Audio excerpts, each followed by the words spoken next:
Hi friends, ಇವತ್ತು ನಮ್ಮ ಶಾಪ್ಗೆ 125 ಪಲ್ಸರ್ ಬಂದಿದೆ. ಈ ಗಾಡಿಯಲ್ಲಿ ECM ಹೋಗಿದೆ. ಹಳೆ ECM ತೆಗ್ದಿದ್ದೀವಿ ನಾವು. ಇದಕ್ಕೆ ನಾವು BS3 ಟೈಪು CD ಕೂರಿಸ್ಬಿಡ್ತಾ ಇದ್ದೀವಿ. BS3 ಮಾಡಿಬಿಡ್ತಾ ಇದ್ದೀವಿ. ಮ್ಯಾಗ್ನೆಟು ಇದೇ ಆಗುತ್ತೆ ಗಾಡಿದೆ. ಕಾಯಲ್ ಯೂನಿಟು ಗಾಡಿದೆ ಆಗುತ್ತೆ.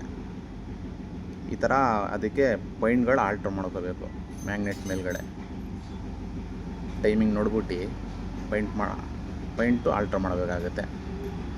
ಇದು ವೈರಿಂಗು, ಇದು ಬಂದ್ಬಿಟ್ಟು ಗ್ರೌಂಡಿಂಗು, ಇದು ಪಿಕಪ್ಪು, ಇದು ಗ್ರೌಂಡಿಂಗು, ಇದು ಮೇನು ಇಗ್ನಿಷನ್ನು, ಇದು ಎರಡು ಬಂದ್ಬಿಟ್ಟು ಪವರ್ ಕಾಯಲ್ದು ಇಗ್ನಿಷನ್ ಕಾಯಿಲ್ಗೆ ಹೋಗೋದು.